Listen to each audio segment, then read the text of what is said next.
Hello friends, welcome to my YouTube channel. Okay, my name is Riya Sharma and let's start with the part second of the Cold War chapter era.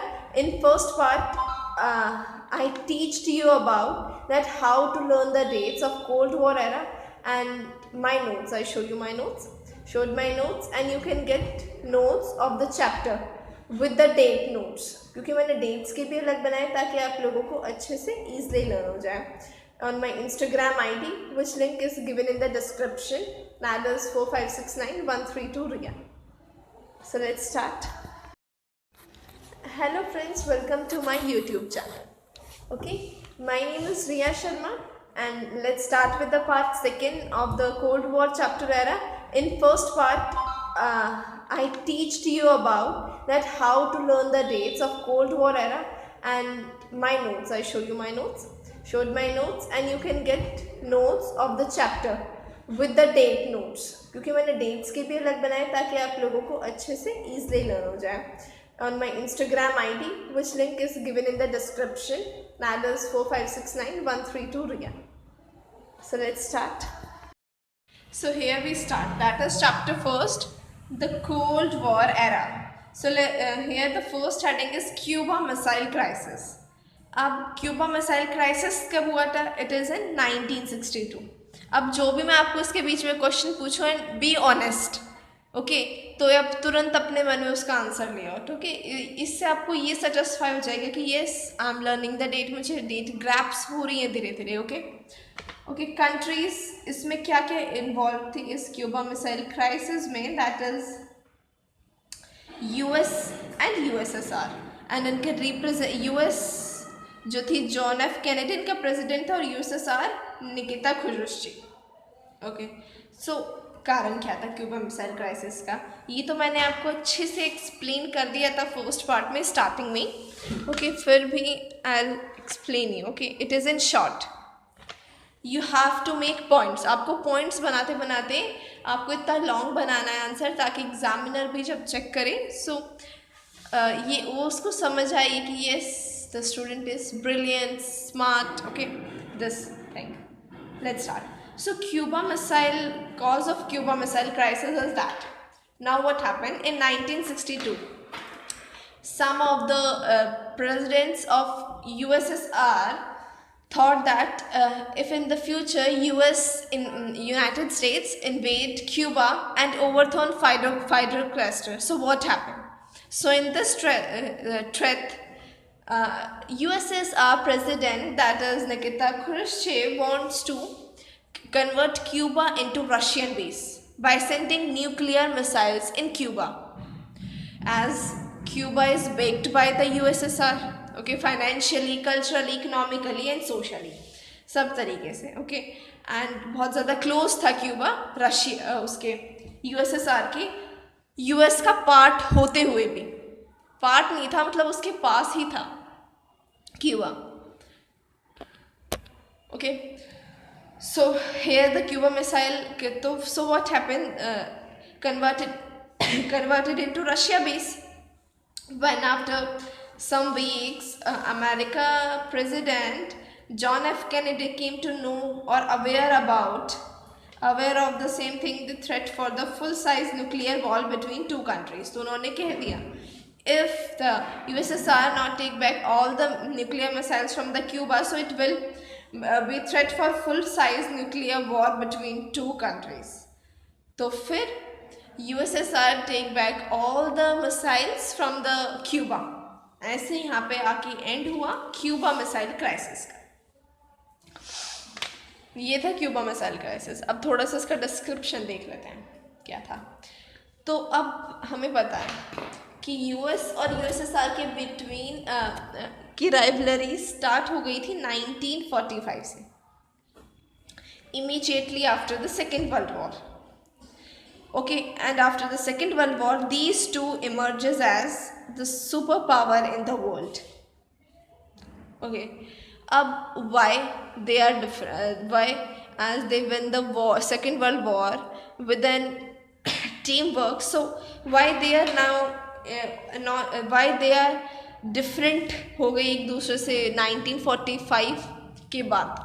So the reason and the main reason behind is that due to the ideologies US से denotes करता है capitalism को, USSR socialism को. Capitalism and socialism means, capitalism means people के पास rights भी हैं. Okay they can, okay main part यहाँ पे इंडस्ट्रीज का था. ठीक है कि क्या इंडस्ट्रीज़ का मेन पार्ट था यहाँ पर. फिर उसके बाद कैपिटलिज्म में मीन्स स्टेट का इतना पार्टिसिपेशन नहीं होता इंडस्ट्रीज़ में. ओके पीपल खुद कुछ कर सकते हैं अगर उनका मन करे. यूएसएसआर में सोशलिज्म था, पीपल को बोलने की speech freedom of speech and expression बिल्कुल ख़त्म थी. तो इसलिए ही USSR is lagged behind the US economy. Okay so let's see that what is cold war era.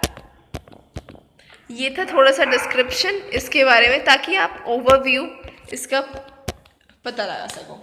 So let's start with it.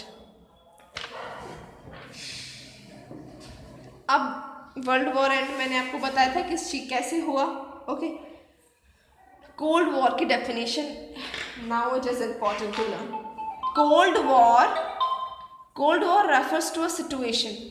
It's a situation where there's tensions and conflicts, confrontations, rivalries. You can use all these words because ये important है. थोड़ा सा show करेंगे हाँ भाई ये जो बच्चा है ये अच्छा है, इसे पता है इस चीज़ के बारे में.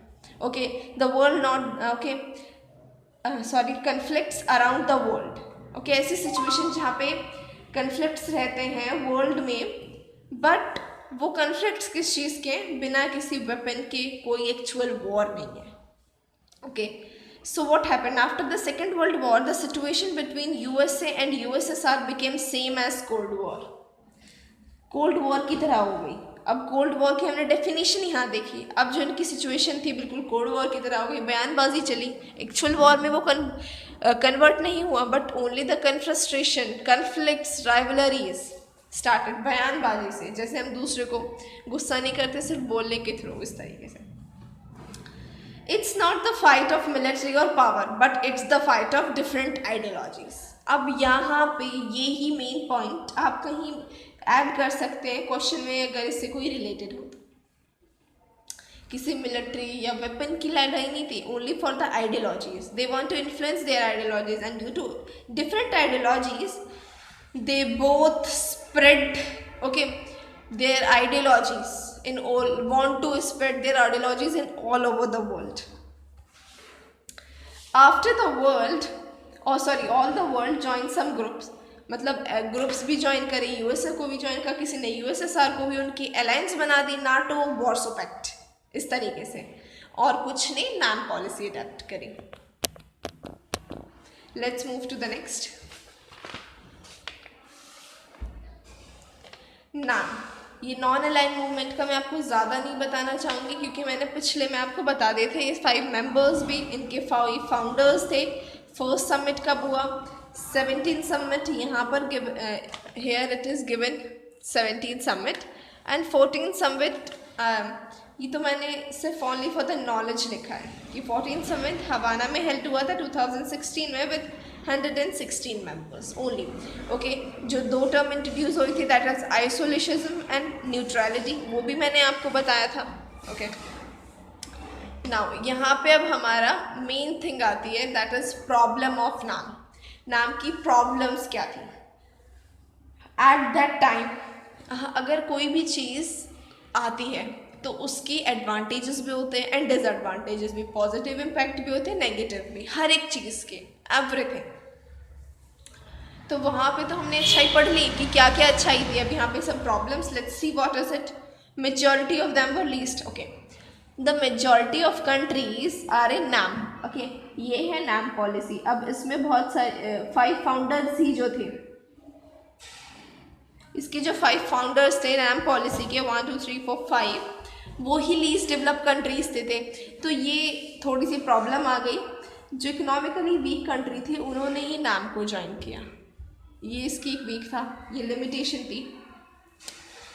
Okay economic development inevitable for their freedom to avoid their dependence. Okay उन्हें इकोनॉमिक डेवलपमेंट चाहिए था जिससे उनको फ्रीडम मिल सके, वो डिपेंडेंस अवॉइड कर सके रचर कंट्रीज़ पे, okay, dependence and avoid their dependence on colonial and political power, ठीक है।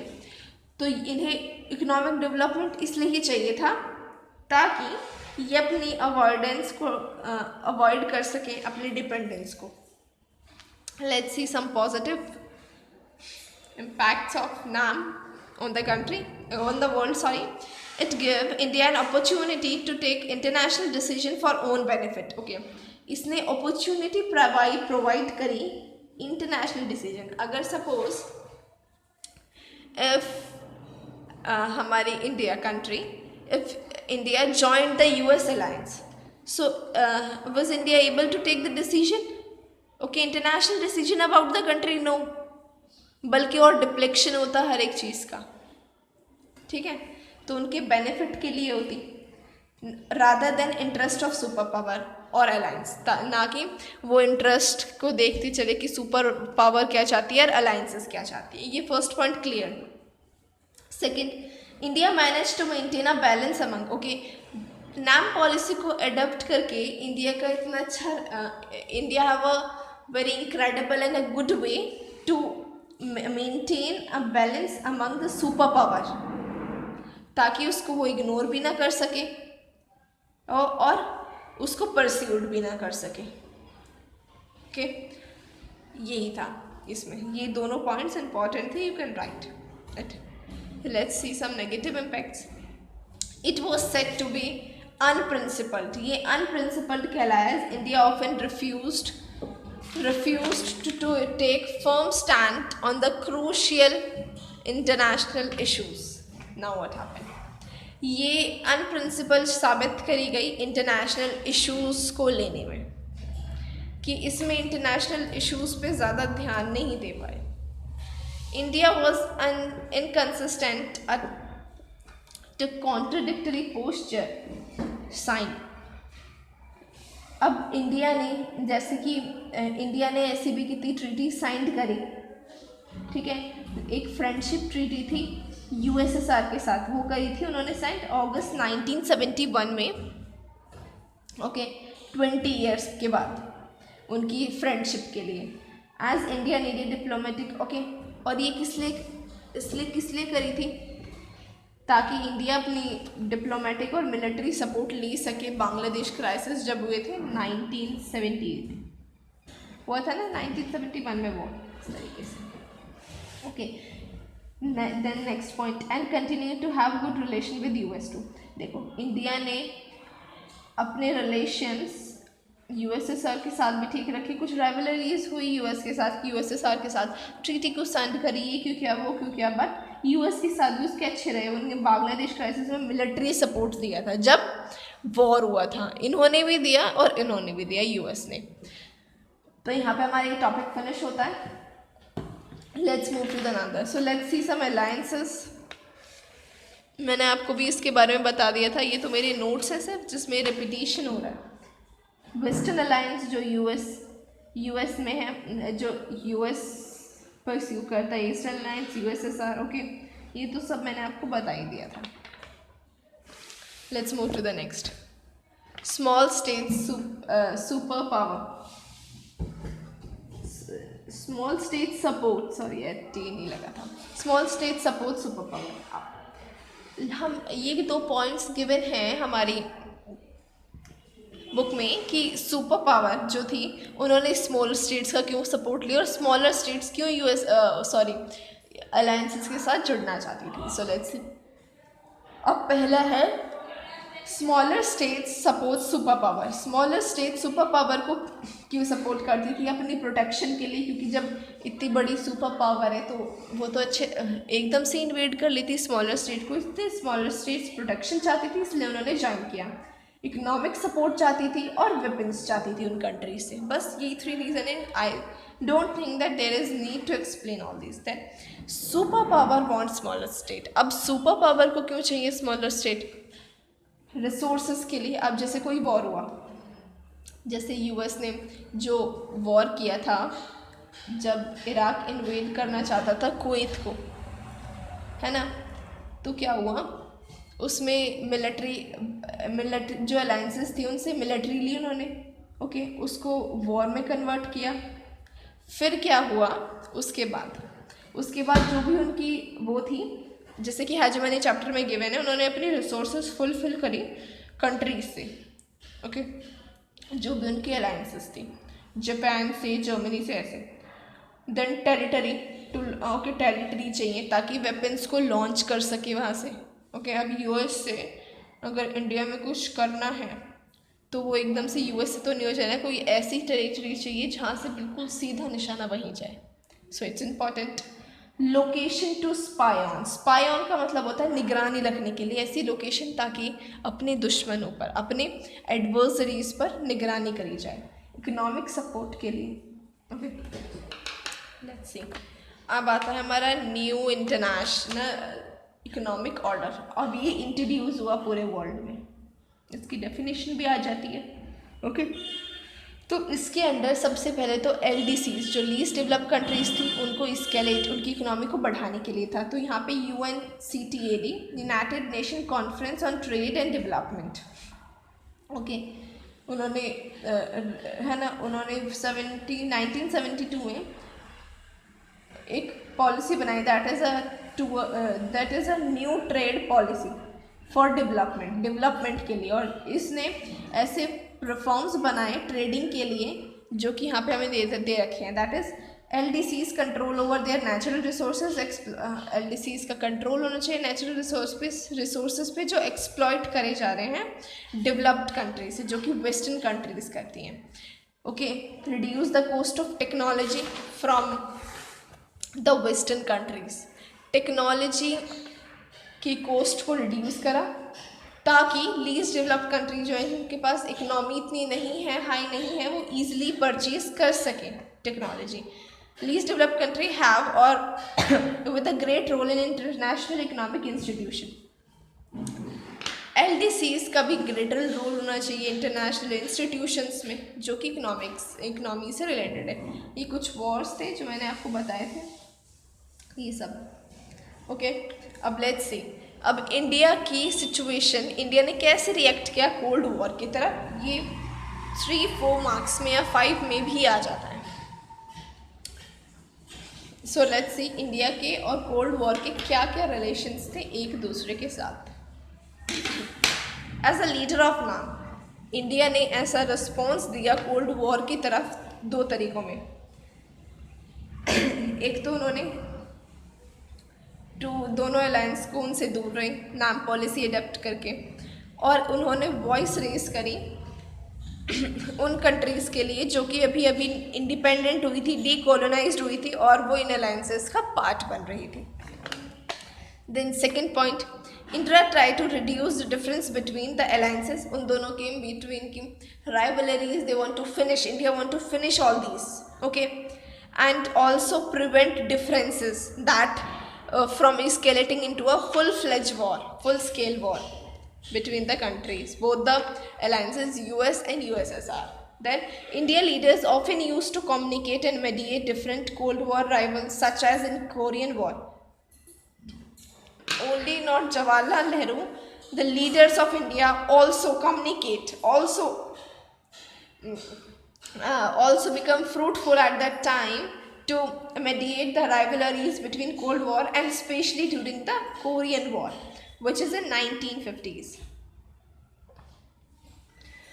India was, fourth point, India was in favor of actively intervening in world affairs to soften Cold War rivalries. India पूरी तरीके से favour में था, world affairs को soft करने के लिए, मीन्स उनको सुलझाने के लिए। सो here are chapter first, Cold War finished. You get this chapter notes on my Instagram ID, that is 4569132 Ria. Link given in the description. Thank you for watching this video.